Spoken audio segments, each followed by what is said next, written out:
Alright, hello everyone and welcome back to No Capes, the show where we talk about creator-owned comics with creators who own comics.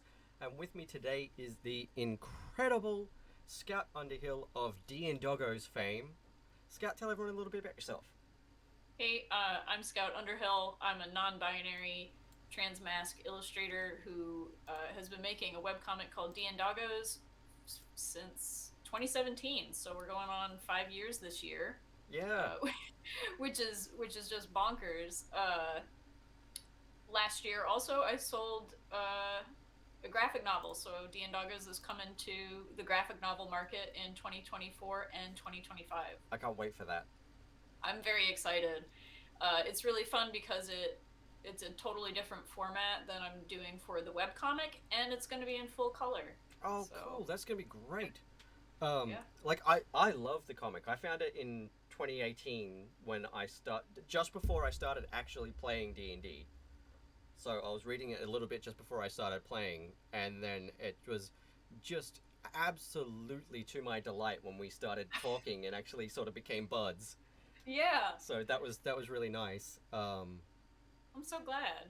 Yeah, and it's just such a delightful and wholesome little comic. I'm terrible at keeping up. Like I know that I at some point I have to go back and start at the beginning because I Yeah. came in sort of in the middle. Yeah. Um, and It's I mean, it's pretty quick to read it from the exactly, beginning, but exactly. Like I'm a little bit behind on the whole druid dogs in the wild story because oh, I okay. got I got very busy just after they discovered that the critters in the trees were other dogs. Yeah, okay. Well, Um, you've missed quite a bit then. I've sort of I've caught a couple here and there, and then I'm like, oh no, I've missed way more than I think I have. Who is this frog? Oh shit, I'm gonna have to wait until I can go back and reread this whole thing. Yep. Yep, yeah. It's kind of funny because even creating it, like I know what they're going to be doing, but I don't know how they're going to be doing it. Just Yep. like playing Dungeons and Dragons, and and then I realize it's been a month and they've just been like talking to an NPC. But like, I mean, come on, that's Dungeons and Dragons. Yeah, exactly. That's exactly right. I've got to say though, I love that weird little frog guy. Oh, thank you. I Yeah, haven't yeah. read too much of it yet, but what I have read, because I was like, oh no, I'm going to spoil stuff for myself, so we're going to go back and we're going to catch up. But the bits that I've read with him, he just really tickles my funny bone. I really like him. Oh. He started as a I do a live stream on Fridays on Twitch, and he just started as a doodle that I was drawing as a birthday gift for my nephew. And all my fans who were in the stream, they were like they loved him, and so I was like, well, I guess he's gonna show up in the comic now. And yeah, he just like for some reason resonates with people, and Yep. yeah, Yeah, that makes sense. yeah, That makes total sense. just like NPCs. Yeah, exactly. Like, for me, Joey the Fissuation, Yeah, he's ended up being a big part of the Shifting Spire. And yeah, I try to wrangle him into any new adventure that I write. Just because, like, it was a spur of the moment thing. Somebody was like, oh yeah, I'm going to talk to the fish. And yep, I had to come up with a fish character for them to talk to. yep. But I loved it, and the audience cracked up, and I was just like, okay, so yeah, this is one of my favorite NPCs now. He's going to be Yep. recurring, and so now he's just like this magic fish that just turns up everywhere. I love that. And he's a magic fish with abs. Well, hey, if you were Magic Fish, I mean, like I would have abs too. Yeah, well, that's me. He's the fissuation, and he comes complete with terrible Jersey Shore inspired accent. I love that. Terrible. Like I am not good at it. But I think that's the best part. Yeah, yeah, yeah. Oh gosh, I can't do it because I always forget how he sounds. But my current character kind of has like this Boston thing going on. But I Yeah. always forget how it sounds until I start playing him. Yep. Yeah. Yeah, Exactly. he's a little kobold bard named Oh, Scoot. I love that. Yep. Um, I'm really looking forward to developing Joey out at some point because, like, spoilers for anyone who hasn't watched it, and because we never really got to the end or is going to play it eventually. But Joey is actually the big bad of the Shifting Spire, and nobody knew it yet. Gasp. I'd written him so that he would appear somewhere in every single version of the game. The players just had to find him, and he loves to heckle the players as they're going through and tries to convince them to, when they get to the top and everything, they can get this magic thing and help him get out of the castle and, get back to being a fish. Yeah. But it turns out that Joey's actually the mage that owns the spire. It's That's his amazing. tower, and he's actually like this crazy demon fish. Yeah. And so if they actually do free him, he'll like turn into this giant scaly fish monster. I love it. But nobody got that far.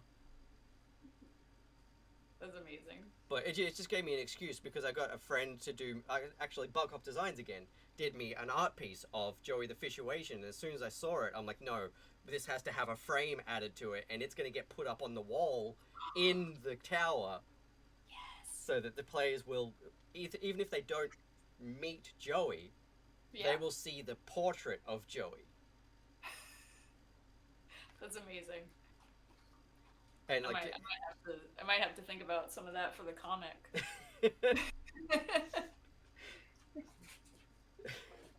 Pickles. For anyone who Pickles doesn't know, these are the DnDoggos. This is the DnDoggos. This is Pickles the Fighter, and that was Magnus the Dungeon Master. And that's who's here right now. You're gonna need to get like one of those crocodile skinks or something. Oh. to be the screen dragon.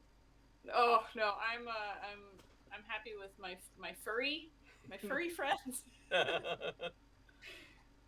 I do love those critters actually though. Like they look like little baby dragons. Yeah, they do. Yeah, they're pretty my awesome. She's got a bearded dragon. So we've got water dragons that just live outside. Oh wow! Every so often we'll wake up and there'll be one hanging off our window screen. Oh god. No, not for me. But critters aside, today we're talking about a book that's got some pretty damn cool critters in it. Actually, it does. We're talking about Wynd by James Tynan IV. I think I got that right. I think it's Tynan. And Michael Dialnis. I'm guessing. I haven't heard. I have a struggle with so many American comics creators' names because I've never heard them out loud. I don't know how to say their names either. Yeah. Because I know that James has actually put the pronunciation out on his Twitter a few times to help people out. And I think it's Tynan. I don't know the illustrator's last name. I can't take a shot at that. Yeah. Yeah, I think it's it's either Dialinus or Dialnis, and I'm not sure which, and I'm sorry, Michael, if I've butchered your name. Sorry, Michael. It's the curse of being on a completely separate continent and not following that much US media about the comics unless it's something that I'm already following. I never hear people's names out loud. Mm-hmm. But, it's got Aditya on the lettering. Aditya's lettering is gorgeous. Actually, that's just the episode that I recorded yesterday was another book that Aditya lettered. Oh, awesome. And I love seeing Aditya's work in books. Isola is the book that we were just talking about, and you'd really like that too, actually. It's a Miyazaki-inspired high fantasy sort of story. That sounds cool. Yeah, it's very, very interesting.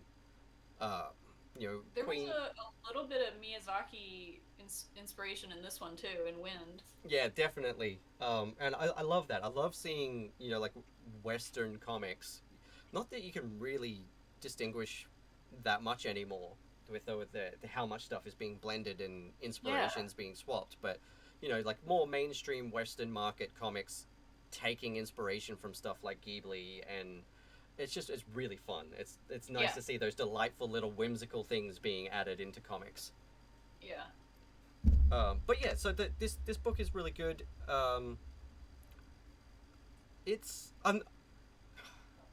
not 100% sure what I would say the lower limit age range is, but it's pretty family friendly, but it does get a bit violent in parts. It has more violence than I have ever considered putting into DnDoggos, but that's because I just tend to keep it very very very lighthearted. Yeah, There's some like fight scenes that's gonna be in the graphic novel that I'm excited about, um, but not quite as much as Wynd. But I think that Wynd is 15. I think in this comic, at one yeah, point there's like his growth chart on a door frame, and I yeah, think it went yeah. up. I'm looking at that right now, and it's got Yeah, 15 as the top one. So so I would say it's like in the U.S. market that would actually be considered like young adults. So like we're talking yeah, 15 to 18. And DnDoggos falls more into like a middle grade, which is like 8 to 12, yeah, that kind of age. yeah. I'd Um, I'd say here for the like the Australian ratings and stuff, it'd be PG-13. yeah, yeah, PG-13 definitely, yeah. Yeah, because like Um, it has violence in it, and yeah. there is blood and stuff, but it's not like ridiculously graphic.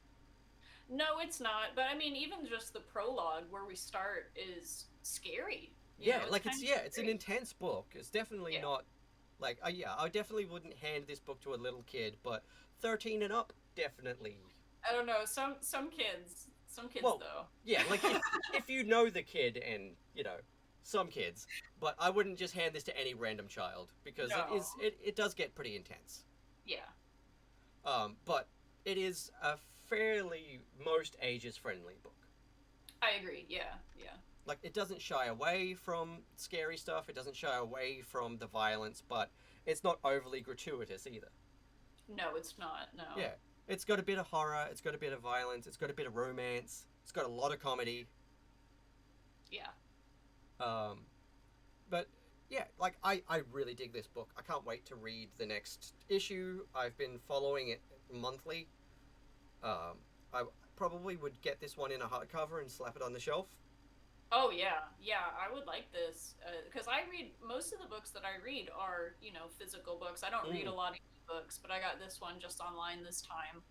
Um, I would love a hardcover, especially if it was like it would have to wait a while for books 2 and 3 to be finished, yeah, but like if it was all just one giant tome, I would love that. yeah. I'm really into like I'm fine with like volumes of trade paperbacks, but at the moment I'm really into the idea of like just big fat collected editions in one big Yeah, hardcover.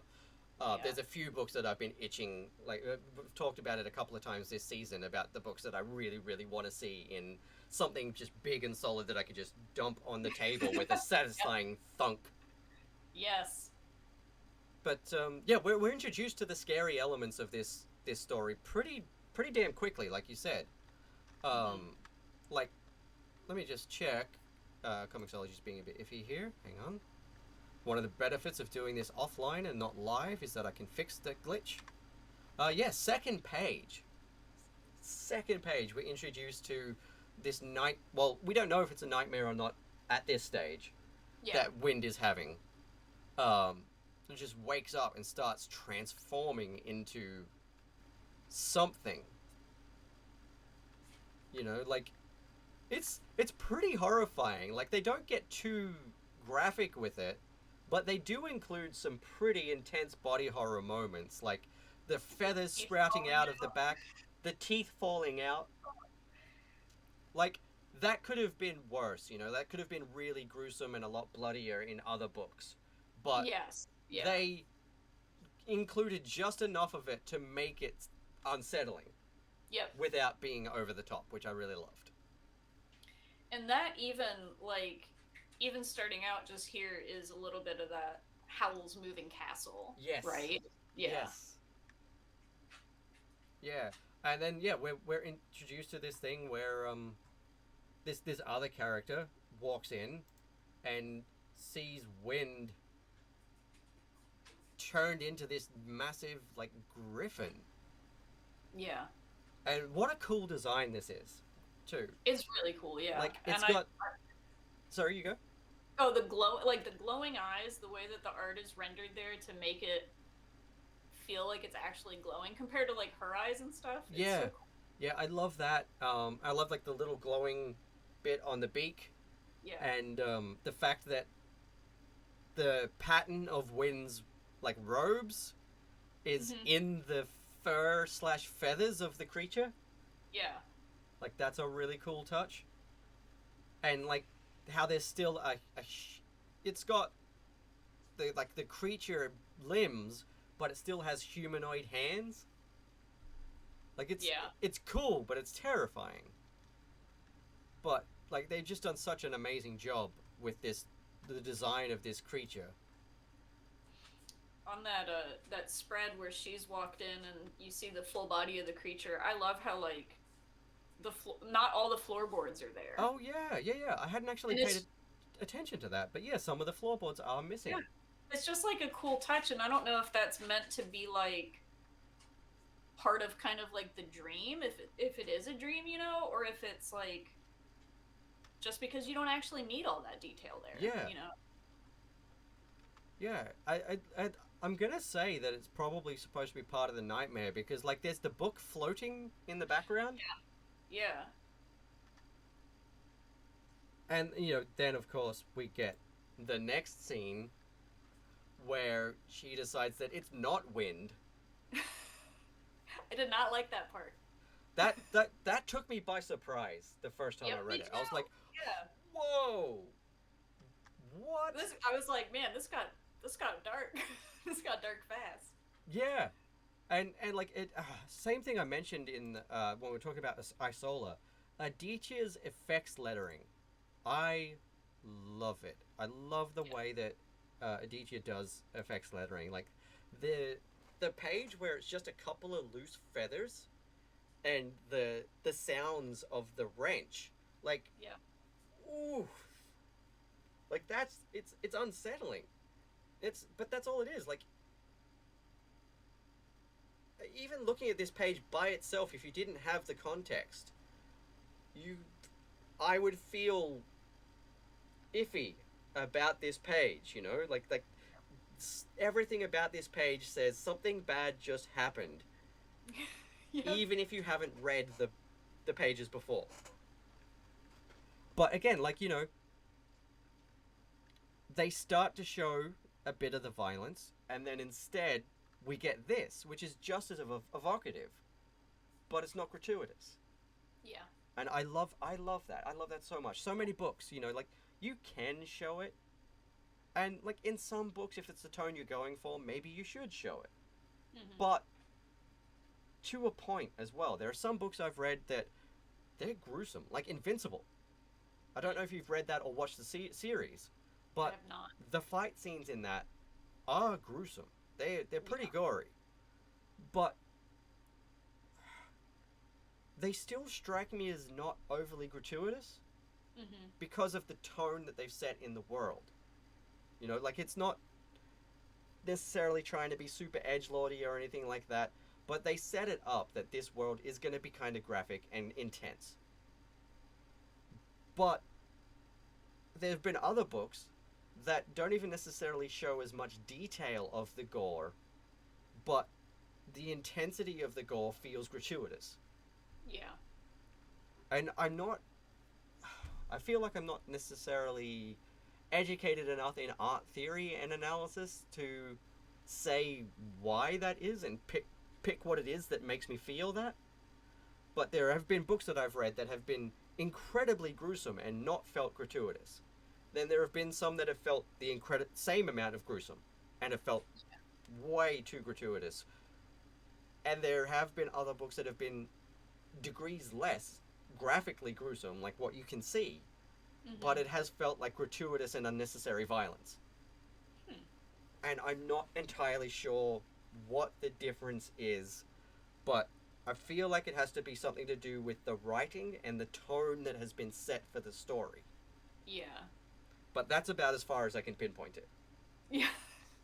Because Wind, like, it is like there's a lot going on that's like bad and dark, and you as you go through the story, you realize that like okay, there's like some things going on here, and but it does feel kind of light through the writing and through the art style and like the little bit of crushes and romance and stuff Yeah, like that. So it doesn't feel super heavy. Yeah, But then you get further into it, and it does start to feel heavier. But the art is always really bright and vivid. yeah, and it kind of feels real in that way, you know? Like, it's not just all heavy all the time. Like, even in the midst of tragedy, silly stuff happens, Yeah, you know? Like, you can be distraught and angry and upset about something, and something ridiculous is still going to happen that might completely break that moment, and everybody's going to crack up laughing. I mean, yeah, it doesn't necessarily mean that you're not feeling those things anymore, yeah, but it's real. The world, life, humans, bodies, bodily functions, it's yeah. all ridiculous. Yep. And even in the most serious of situations, something utterly nonsensical could still happen and Yeah. just completely break the tension, Yep. Yeah. or completely bring down the mood, you know, in the opposite as well. Yeah. And that's what I really like about Wynd, is that it is kind of real in that way. Like, there are all these really intense things happening in the story, but we're getting these real moments of, you know, romance and bonding and friendship. Hmm. Excuse me. But we're also seeing betrayal and violence and trauma, because Yeah. that's just what the world is. It's a big old blend of all of that. And yeah, I think that's it. And I think I think a key example, you may not be familiar with either of these, but some of the people watching probably will be. A key example of the differences for me in that gratuitous versus not feeling so gratuitous is like Invincible. Very Yeah. graphic in the fight scenes and can be intense. Got a couple of scenes in the story later on that I'm a bit like, oh, about, but then they sort of address it more and feel like it's, I could have done without that storyline, but also I don't necessarily feel like it was wrong of them to include that storyline, because they address some very real things that happen in the world, and just sort of like, hey, yeah, this can happen to anyone, even a fucking superhero, Yeah. you know? So, and that it's not shameful, and you, like, people shouldn't feel ashamed of things that have happened to them. Yep. And like, Yeah. they do a bit of a story about that, and you know, like, the characters coming to grips with something tragic that happened to them, and how, like, no, they're not bad because that thing happened. Yeah. Yeah. And I think that like in because I'm in more of the it's graphic novels are comics, you know, Mm. but not all comics are graphic novels. Yeah. And so like in the publishing world that I'm in, where it is really defined by like age group and stuff, there's a lot of conversation around like what kind of traumatic events you can have, and because things happen to little kids, things happen to older kids, Mm. and as creators, like, we shouldn't have to shy away from these things, but they do have to be handled with care, you know. Yeah, exactly, and that's the thing, and that's it. Like, I feel like shoot, I think it's Brian Vaughan was the writer on Invincible. Don't shout at me in the comments. I'm just having an ADHD mental blank moment right now.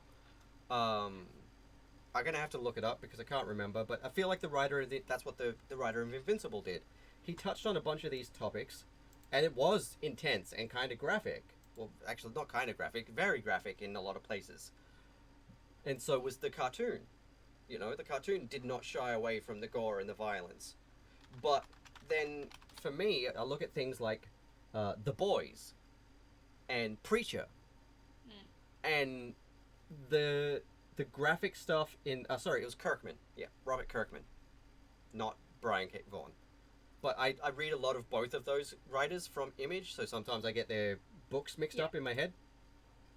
Um, yeah, you look at like Preacher and The Boys and stuff like that, and I feel like a lot of in the writing style, a lot of the gore in those titles can be a bit gratuitous and a bit much for me. I read The Boys. I read it from cover to cover, and it was a pretty intense story. I enjoyed it at the time, but as I've become more aware of things and stuff like that, I I look back and I think, yeah, there's quite a few things in this story that probably didn't need to be that intense.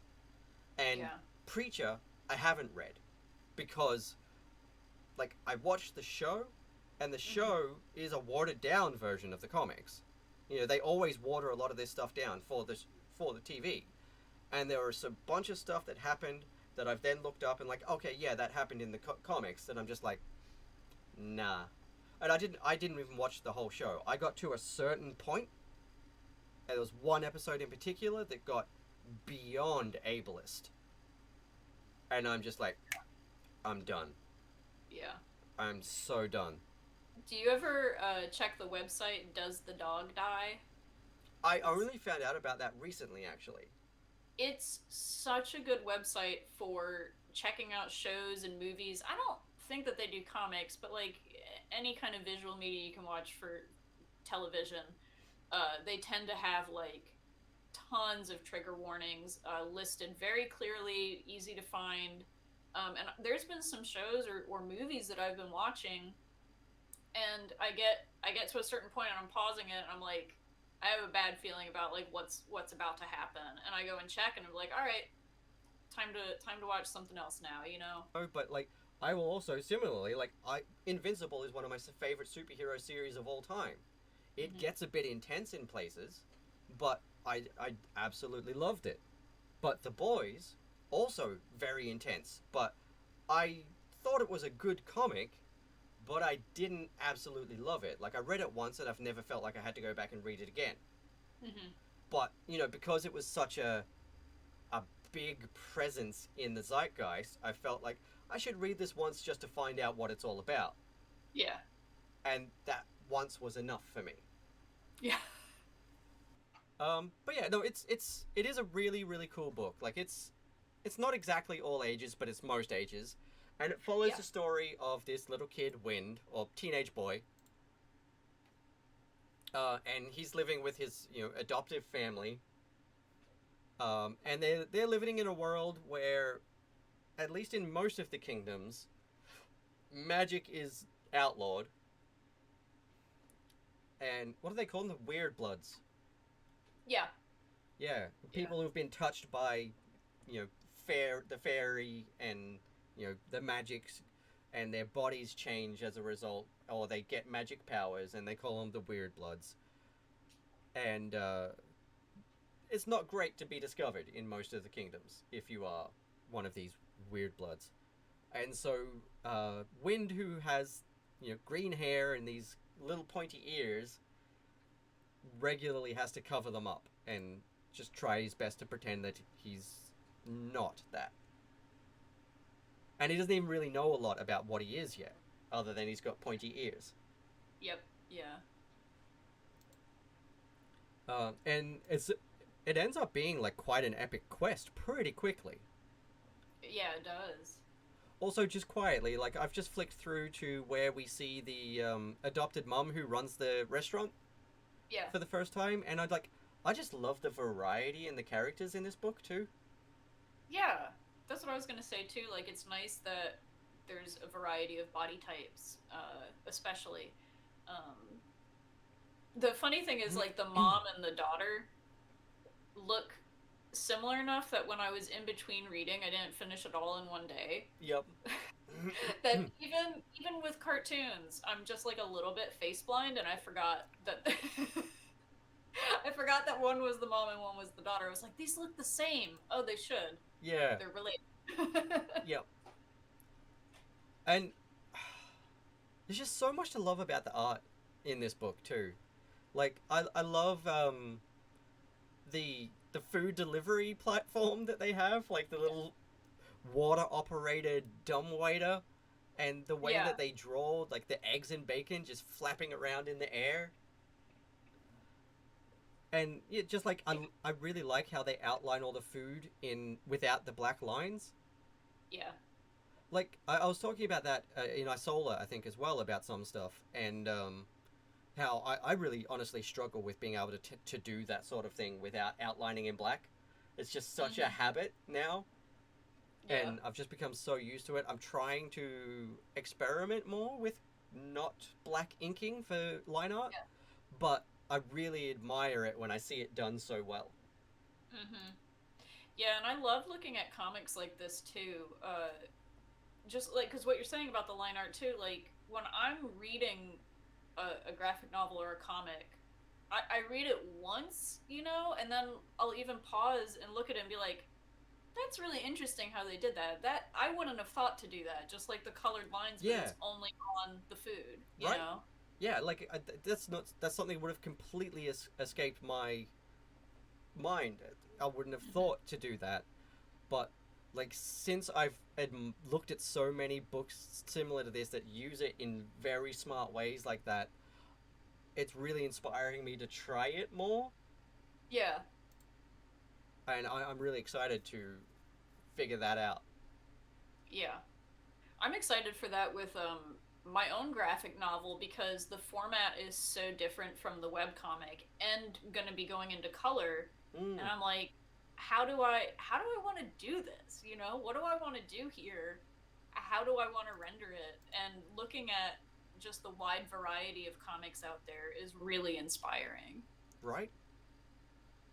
Yeah, no, I'm really looking forward to seeing what you decide to do with that. You know, I am too because I don't know at this point. yeah,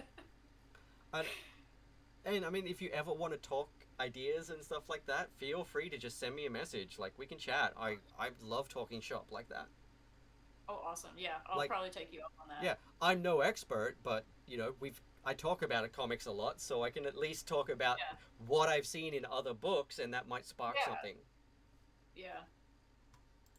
And again, as I said in an episode the other day, I do have to shout out Robin again because like the skills that I do have in media analysis and stuff, thanks to being with them for the last 12 years ish. Like Yeah. they were an art history student when I met them, and Oh. they're just a big art history nerd, and they watch and consume a lot of media analysis content, and just Hmm. by osmosis, as well as just actively watching some of it with them, I've Yeah. learned so much that's really helped me with this show because, it's great to just be able to sit down and talk about what I loved about a book, but it's nice to be able to put what I loved about a book into words as Hmm. well, to have the language there, and I don't think I would have that if not for Robin's knowledge and being with Robin for so long. Yeah. That's awesome. Right now, making board games, like tabletop games, not role play games, but Mm-hmm. just, games you play on a tabletop, is currently one of my only non monetized hobbies. But I've made games that are ready to go to market, and I just don't do that because I'm not monetizing it yet, but like, You want to do a prototype swap? yeah. We can do that. My one that's totally ready is called Snoot or Schnozzle, and it's just a very silly it's a very silly animal nose judging game. I And Yeah, okay, I got to play that with Robin. okay, yeah, I'll Robin would love that. Robin came up with an idea for a game one day when we were just walking about because we were talking about working on one together, and because we were walking, we didn't think to like pull out our phones and write it down as we were talking about it, and so it's lost to the ether. But it's lost. all we know is that we're going to call it silly lizards. I love that already. Yeah, It's, it was it's still in there. It's in yeah, there somewhere. it's somewhere, but we can't recall the information properly, so we're gonna have to sit down sometime and try to do a Yeah. proper brainstorming and prototyping session until we recapture it. But Yeah. it was so fun. Like we were talking about it and working out mechanics and what sort of stuff it was gonna be, and we were cracking up and like so excited to prototype it. And then by the time we got home, it was gone. It was gone. It was absolutely gone. But Oh, yeah, um, amazing. but yeah, Yeah. Snoodle Snozzle sounds delightful, and I want to play that. And Okay. yeah, my two, like I think you've already seen bits and pieces of them around, but it's like Duel and Dungeons is the card game, and Squirrel Wars is the board game. Yeah. Yeah. I can't I definitely wait to remember finish the Squirrel scroll Wars. one. I can't Yeah. wait. But getting back to Wynd, um, I'm sorry, James. We love Wynd. We do love Wynd.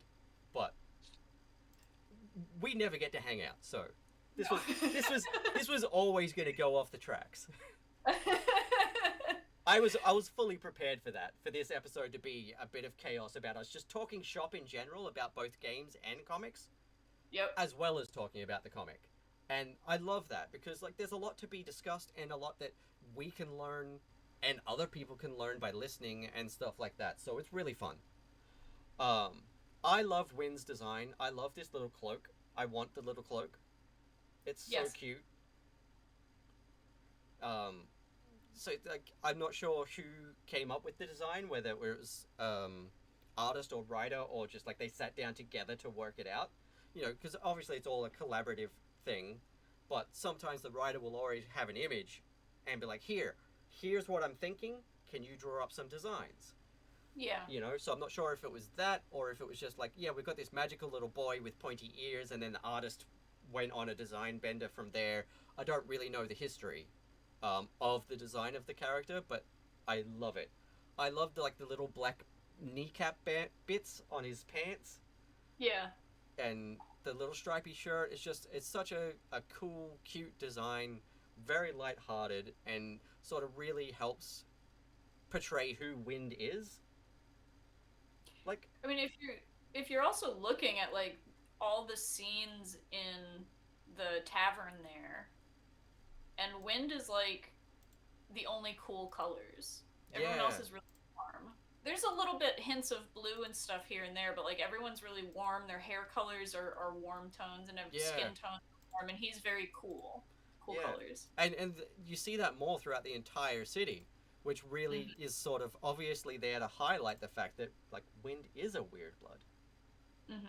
They're very good, like the family and Wynd are very good at hiding it, and that's why he's got his little hood and he keeps his hair over his ears and stuff, but he still can't help it, you know, like it's in his genes, so of course he looks a little bit different to everybody else. His magic has changed him. Yeah. And I love his, you know, his little Converse. Little Converse, yeah. This is really cool. It's a fun design. I would totally wear pants and shoes like that. Yeah. Like, I could definitely see 20-year-old me rocking those pants. I had those shoes. I still wear high tops all the time. Not quite that high, but I still wear high tops. Not current day you? I don't know about the pants for current day me, but the cloak and the shoes, probably. Yeah. I just realized I haven't even got the double page spread up, so let me just show everyone this double page spread. That's such a cool design. Like, it shows it's really cool to see like how modern and advanced, but also like medieval inspired this world is. Like it is. It's a medieval world, but like there's indoor plumbing, there's department stores there's billboards everywhere. So like it's simultaneously super advanced, but also still very much a medieval fantasy book. Yeah, I like that. The world building is really cool. Yeah, and that castle is incredible. Yeah. I love that design with the spire that swoops up like that. Yeah. It's absolutely gorgeous. And yeah, we see Wynd just observing everyone from his little perch. There's the cool like fox cat thing hanging out with that kid. I didn't even notice that at first. That is cool. Yeah, I just saw it. It's so cute. And I love all those sorts of little details that people put in. There's like a weird pelican. I like the weird pelican, yeah. Like, yeah, it's got a really, really long tail. It's not quite a normal pelican. And then, bam, there's Wynd. I was like, oh, Wynd, come on. That's a little bit naughty, buddy. just hanging out in his crow's nest, peeping on the boy he's got a crush on going for his morning jog. Like, come on. I gotta admit though, that was a nice surprise because I wasn't expecting it to be queer, and I Yeah, really like. and I loved it. Yeah, I loved how, like, you could kind of expect that there would be a romance plot between Wynd and the, but Yeah. kind of sister character. And I'm really glad that they didn't go with that, Mhm. because honestly, that is something I'm so tired of seeing. Not just the obvious cishet romance, but like the weird step sibling romance stuff. Mm. That's like the Flash. Anybody? The changes that they made to the Flash for the show, like they didn't have to do that. Mm. They didn't have to make them legal siblings, but they did, Mm. because they're not in the comics. They don't Huh. they don't meet until they're adults in the comics. Yeah. See, in later in Wind, one of the characters says that the sister loves Wind, but and she kind of like blushes, but I think it's really like platonic. It's like a Yeah, sibling love. yeah, I I don't think think so it's too. romantic at all. No, I think like maybe at some point she was a little confused by it because societal expectations and stuff.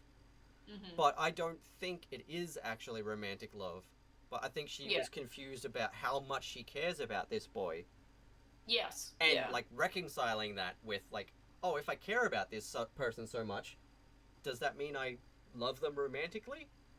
Right. And like working that out, that no, you can actually love somebody deeply and care about them so much, but it doesn't have to be romantic. Mm-hmm.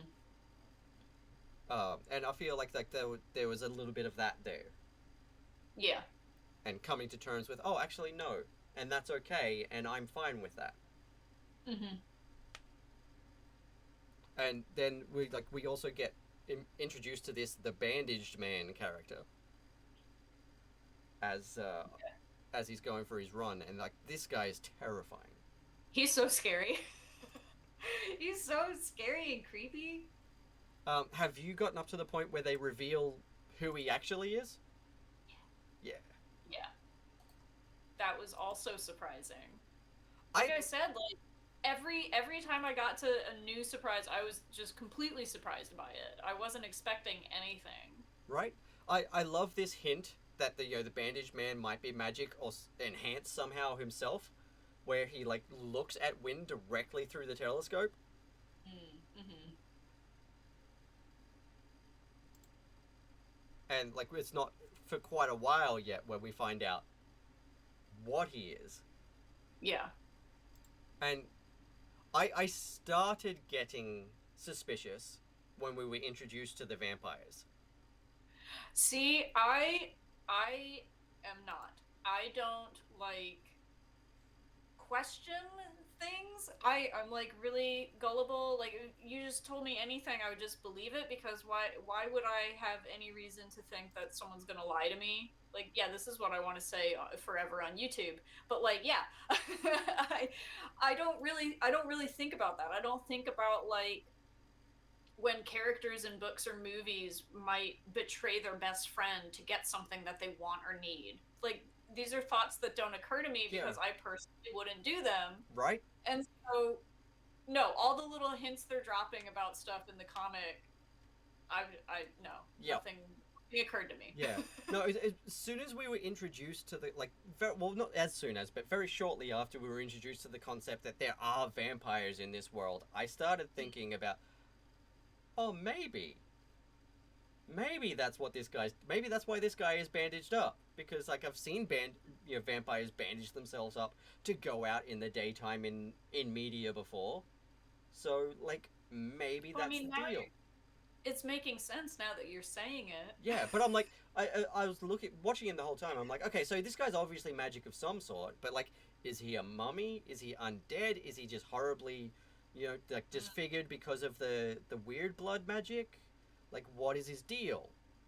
Yeah, I just thought like because at some point, uh, I think her name is Miss. Is it Miss Molly? Yeah, The mom. She says something about his whole family was like killed by weird bloods or magic or something, and so like I just thought, okay, maybe I don't know, maybe he got maimed. mm, I didn't really I didn't think about it too much. Yeah, I wasn't sure, but as soon as they revealed it, I'm like, of course you are. Yeah. That makes sense. That explains why you can hear things nobody else can hear, why you can smell things nobody else can smell, but why you still also hate weirdbloods as much as you do, and can somehow not feel like you're a complete hypocrite. Because you're not a weirdblood. You're a friggin' vampire. Yeah. Because the whole time I was like so mad at him. I'm like, you hypocrite. You absolute hypocrite. Like, you obviously are a weirdblood. Yeah. You can do all of these things that no other human in this world can do. And they're like, oh, no, you're a vampire. Okay. And then we're introduced to the Spritles as well. And it's so sad. I don't like that scene. It makes me so sad. It's so horrible. I'm looking at it now. It's horrible. Oh, yeah, it's so sad. It's adorable. Look at his whole face. Look at his whole face. Right? Oh. I gotta change the page. Oh gosh, that page is worse. Yeah, no, I had to skip a couple of pages. Skip a couple pages. But yeah, we're introduced to the concept of the Spritles, and that they're the ones that bring the weirdness, because they're infused with the magic, and just with a touch, they can infuse a person with the magic. And then, there's the whole thing about this kid apparently being the prince's bodyguard being brought up. Or about him being assigned to serve the prince in some way. Yeah. The prince is so funny to me. He's so, like, moody. Yeah, he's such an edgelord. Yes, yeah, there you go. You have come to my den of misery.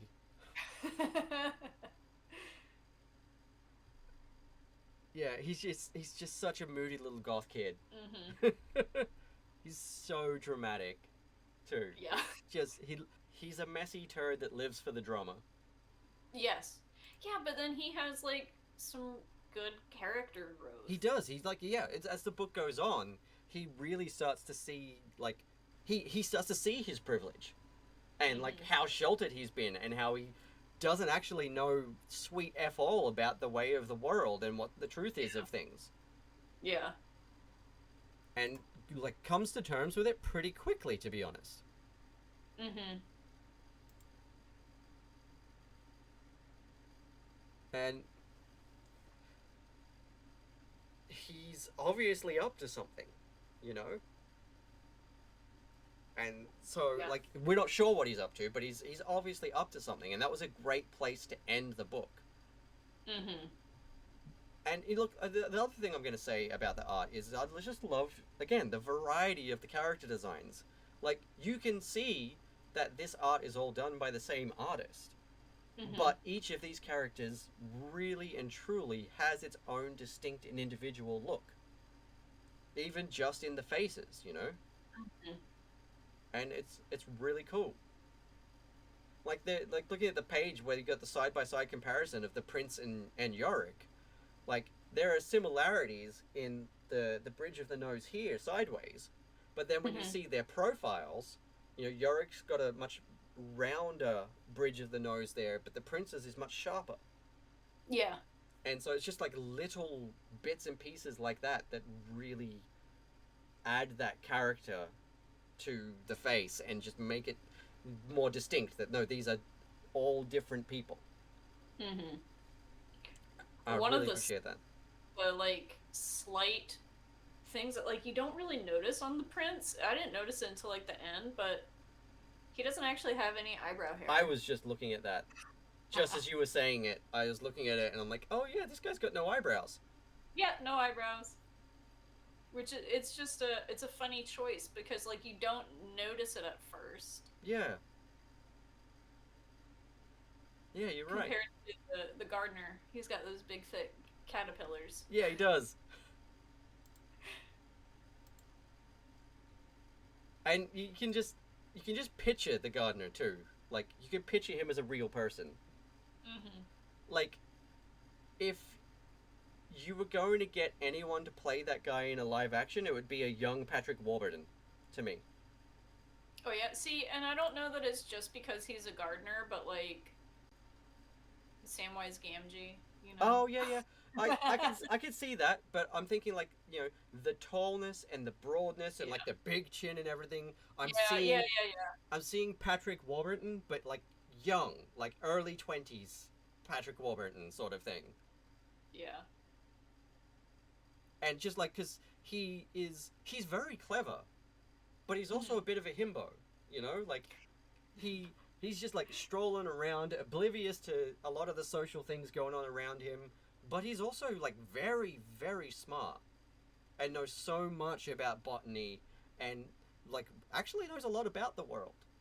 Yeah. And I like that dichotomy and like that complexity of character. He's not just a himbo, but he's also not just the stereotype of the smart himbo either. You know, like you see that here and there, but like I just like that. He's got his like, yep, I'm a big meaty guy and I'm just going about my life moments, but also like the second he needs to be switched on, he's switched on, and it's very clear very quickly. It's not just that he is like magically smart out of nowhere and it surprises everyone.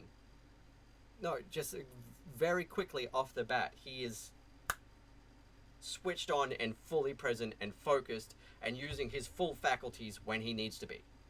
Yeah. But when he's not needs to be, he's just a guy going about his life and having a good time. I'm out for a run, having a good day. I'm doing some gardening. And I think that like is one of the reasons I really like him is because his kindness and empathy really shows through. Yeah, exactly. That's one of my favorite things about him is how kind he is and how much he cares about literally everyone. Yeah. And it's really lovely to see. And so yeah, all in all, Wynd is a really really pleasant book. Like it's extreme in some cases. Like it gets intense and scary, and there's war and violence, but it's not enough to put me off this book because it's such a sweet book. There's so many stories, like really lovely stories about bonding and friendship and overcoming the bullshit of politics in the world. And it's really, really nice. I think one of the things that really comes through is like, because in the beginning you don't really know what's going on, and then the plot thickens, but there's always hope coming through. Exactly. Yeah. Like they get dropped in the muck, but there's always hope. And if that's not the beauty of humanity, you know, is that like even when stuff hits the fan, we can always hope and work for the better. And just like it's not always going to be peaches and cream. It's not always going to be good. Sometimes it's going to be really, really bad, and it's going to be bad for a long time. And it's not like we can all just pretend like everything's going to get better. But there's a difference between hope and pretense, I feel. Like you can be very real and acknowledge your situation and what the reality of it is, and still have hope for the future. And then there's, you know, pretense where you just like pretend that it's not really that bad and like everything's gonna definitely 100% no matter what, it's going to get better, and I'm just a temporarily inconvenienced wealthy person, or you know, what have you, that sort of attitude. Are you talking about the comic or real life now? I'm talking about real life. I'm talking about real life. And like that. This is sounding so real. Yeah, like the truth of humanity, you know? And I feel like that is something that they really capture in this comic. Is like, they get dropped into some extremely disastrous situations, but there is always that hope, but in that real way. In that, like, no, this is bad, but I believe in us, and that we will find a way to make it through. Things won't necessarily get better, but we will make it through this, and we'll be safe. We'll be okay. There's no pretending like everything's going to magically fix itself and go back to being absolutely perfect. And but it's like, no, there is that solid, real feeling of together we will make it through this. I don't know what that's going to look like, but we'll get through it and we'll figure it out. And I really, really like that. Mm-hmm. And on that note, and since we're on the last page of the book here, we are approaching the hour, so let us talk about where people can find you. Oh, okay. Well, I am DnDoggos over on all the socials, Twitter, Instagram, Tumblr, Facebook, stuff like that, and DnDoggos.com. I update the comic free every week on Fridays, but if you want extra content and to see more pictures of like the real life dogs and stuff, you can check us out on Patreon, which is patreon.com/DnDoggos. And that goes directly to feeding me and my real life doggos and letting us keep making more comics. And I will link that in the description for you. Thank you. All of the above. I highly recommend everybody do, because I mean, look at that beautiful boy, DM Doggo, over the shoulder. He is. He's All a good boy. Yes. And yeah, everybody should help feed him treats, because yes, he's a good please. boy. Yeah. I can send you a link also for our PO box. People can mail us treats if they wanted to. Oh, lovely. But yeah, so and then I'll have my graphic novels coming out in a couple of years. Hopefully, you and I can talk again as that date gets closer. Heck yeah. I'm hoping, like, around then, I'm hoping that I'll have covered a broad enough range of guests that I can have, like, favorites back. Because at the moment, I'm trying to make sure that I don't have any repeats per season for a little while. But there are people who I do want to have back, because there are other comics that I wanted to talk to them about that I haven't even covered with anyone yet. Yeah. So I want to have people back to talk about new stuff, and like even to recover the comics that we covered, because they'll have finished by then. Yes, yeah. I would like to talk about this one again when more is released. Yeah, exactly. And like I want to talk about Isola again when it finishes with Vera, so that would be lovely too. Yeah. That sounds awesome. So yeah, everyone go and follow DnDoggos on all the socials. If you can, go and support on Patreon. Obviously, you know, same with my Patreon. If you're not in a financial situation to do so, please, we don't expect you to pay us money. But if you're in a financial situation to do so and you want to help an independent creator out, sign up to Patreon. It means the world to every single person that is on Patreon when somebody signs up. So it really does. It really does. But that being said, that's why the webcomic is always free, updates once a week. Exactly. You can go and read it on socials. And there are other ways to support us too, by sharing our stuff. Yes, please. Yeah. Tell all your friends. Yeah, tell all of the friends. And on that note, please like, share, subscribe to the channel and the show here. You can find No Capes specifically on Instagram, Twitter, and Facebook. And you can find me as Brainbeast Sean on all socials. And there'll be links to the Discords that I run below, and obviously also my Patreon. It's $5 a month, which for you guys over in the States will be about $2 or $3 a month. There are obviously higher tiers as well if you want extra stuff, but it starts at $5 a month, and when I hit about 10 or 15 patrons, that should be enough for me to actually start producing the comics that I'm writing right now. So please, I would really love to do that ASAP. If you can spare it, sign up to mine. If you can also spare it, of course, sign up to DnDoggos and share the love, because there's a lot of cool stuff being made in this world, and we're just two people that are doing it. Yeah. Yep. Just two of many. So please like, share, subscribe. Until then, this has been No Capes, the show where we talk about creator-owned comics with creators who own comics. I have been Sean Sunday. This has been Scout. And we'll see you next time. Bye-bye.